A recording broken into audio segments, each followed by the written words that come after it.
First thing, let's just quickly look at the cards, Neil. So Saturday night has CM Punk against Cody Rhodes for the Undisputed Championship, along with the Hell in a Cell match between Oba Femi and Brock Lesnar. Liv Morgan against Io Sky for the Women's Championship. Six-man tag, LA Knight, Solo Sikoa, and Royce Keys against the Bloodlines, Jacob Fatu and the Usos. Gunther against Nick Aldis and the Bella Twins, teaming with Paige against Fatal Influence.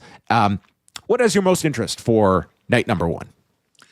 I think it's a toss-up between Oba and Brock in Hell in a Cell. And despite tonight's less than stellar sort of go home segment, Punk and Rhodes, I do think that'll be a good match. I feel that the six-man tag with LA Knight, Solo, and Royce against the Fatu and the Usos may well end up being more of a vehicle for Solo's babyface character, which, I've been reading, I don't know how much stock to put into the reporting that I've been reading, that this was meant to be a diversion for him into the babyface thing, a sort of a temporary measure, but it's going down so well, and he's meant to be legitimately a very funny guy backstage and all the rest of it, that they're going to lean in. And I feel that's what I've been getting on TV as well, and on this Monday and in the last couple of Fridays. I'm enjoying that character. So he, out of all of these people, gets, on the babyface side, gets the most interest out of it.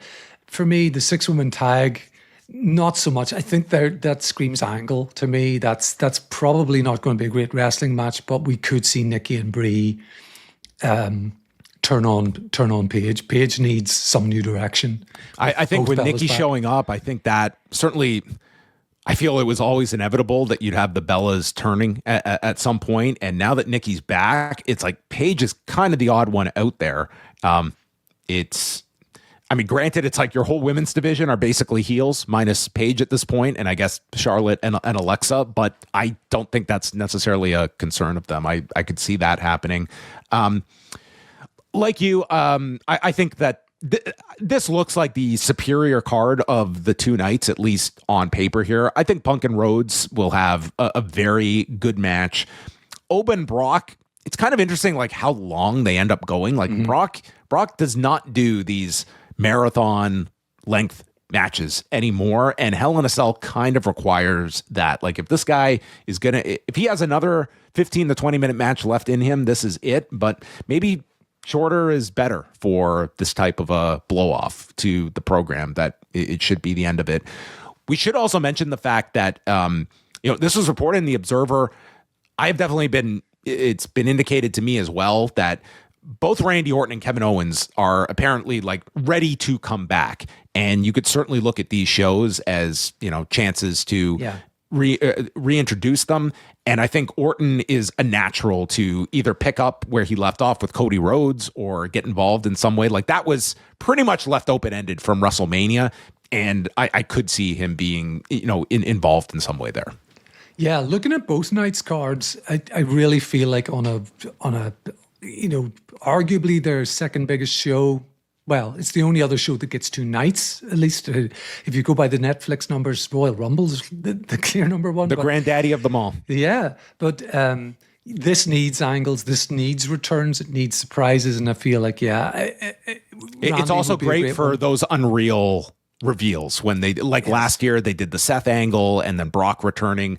You could certainly see like an Orton coming back, and especially a Kevin Owens with that story. Very much so. Yeah, I think... Yeah, it certainly would not surprise me if we see them imminently return. I could absolutely see Kevin coming out, and because people know he's friends with both of these guys, it's going to be like, who does he help, or that kind of a thing. The second night has Roman Reigns against Seth Rollins, Penta against Chad Gable, the five-way ladder match, Tiffany Stratton, Jade Cargill, Chelsea Green, Charlotte Flair, and Lash Legend, Danhausen against Dominic Mysterio with the pole match, Sami Zayn against Finn Balor, and Trick Williams against Baron Corbin for the United States Championship.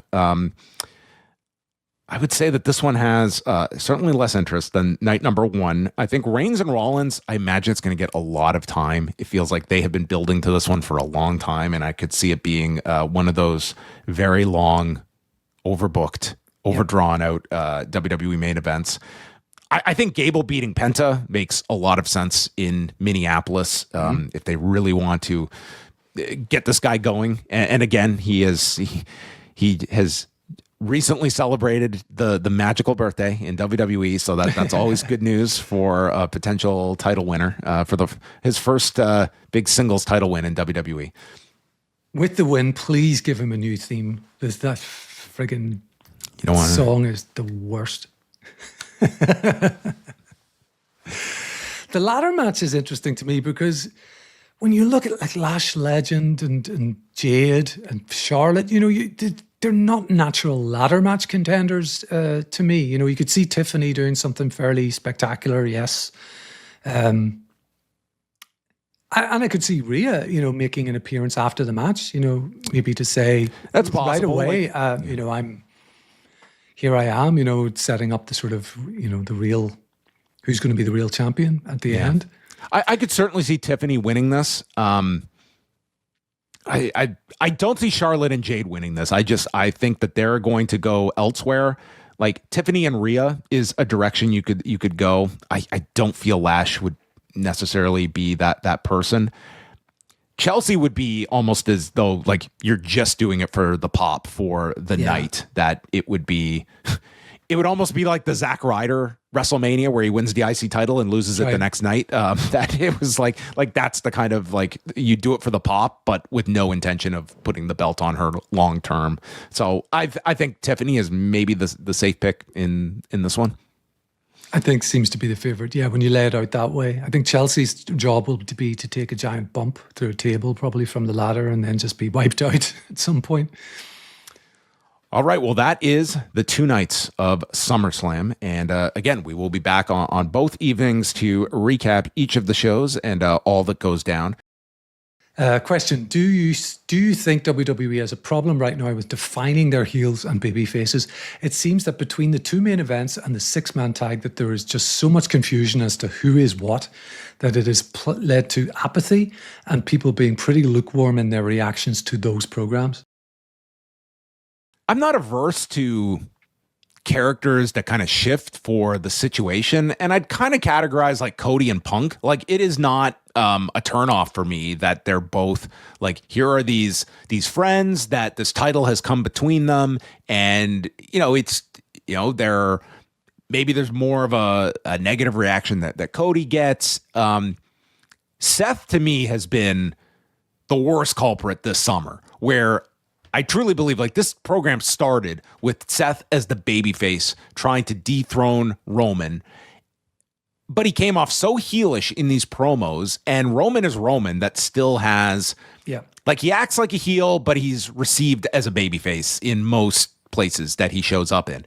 Then we had Saturday night's main event where Seth was the total heel with Tyrese Halliburton and sucker punch, just attacking Roman. And then he comes out on Monday 2 days later, total babyface, but not received as such. And then we get this past Monday where it's like, fuck it, he's a heel. And it just seems like that to me is one where it was jarring to watch Seth throughout these last 4 to 5 weeks since this match was made official. I agree with that. I think that the build has been very choppy and arguably too long. Sometimes we say that, not enough build goes in. Sometimes with AEW in particular, it's not enough build toward a pay-per-view. And but in this case, what on paper should have been, as Slim Sieber says, a really tantalizing match between these two just really hasn't. It's almost sapped the interest out of it, the way that they've gone about building this on Raw each week. Do you see either of the major men's titles switching between those 2 matches? It's a really good question, and not one I'd really considered. I could actually, and in this case, I could see Seth winning above Cody. I think that if there's to be a title change and both of the 2 major men's sort of world titles are up for grabs, you might expect one of them to switch. I don't think Punk's dropping it. Now, much of that's gut feeling more than sort of logically thinking ahead to what they book next. But I could see Roman just because of his schedule going away for a while. And this will be his first defense of the title since WrestleMania. To the best of my recollection, at least, I don't think he's defended this. He is advertised now for Money in the Bank, but that's not till October. And as we mentioned, like after this, it's Sunday night's main event, which you're probably not going to have a Roman match on there. And then it's the Worlds Collide in Chicago, and then you're into Money in the Bank. So it's kind of a weird period. Like you have Sunday night's main event that, that's typically a 4-match, 2-hour show. And then it's like the Worlds Collide, the whole concept is like main roster versus like different sub-brands taking on main roster talent. Yeah. And that's an interesting show because you're also trying to fill the Allstate Arena. And does WWE versus AAA or WWE versus NXT, is that the most attractive route to go? Like if you're going to put CM Punk on that show, what's the most valuable way to use CM Punk and to use your television to build up that show as well? So that's kind of interesting of September and how much focus is all on the Worlds Collide show. I think my thoughts are just that I see a longer reign for CM Punk with the title, but to have SummerSlam come and go without one of the men's title changing. Well, I mean, obviously, but if one of them does, I think it's likely to be the world champion, not the undisputed. That's just my thought. It's July on the Post Wrestling Cafe, and that means our extensive G1 coverage begins starting July 11th. We're going to have reviews of every single G1 card right up to and including the finals in the middle of August. Plus, Rewind Away takes a look at 2 episodes of Heels. We're also going to be going back to 2005 for a review of WrestleMania 21, and it is the start of our double shot episodes covering this season of Dark Side of the Ring. Plus, we are going to dive into the 3rd season of WWE Unreal. All that and so much more can be yours by signing up to the Post Wrestling Cafe. It gets you XL editions of Rewind to Raw, Dynamite, and SmackDown, Collision Course on a weekly basis, MCU later, and so much more.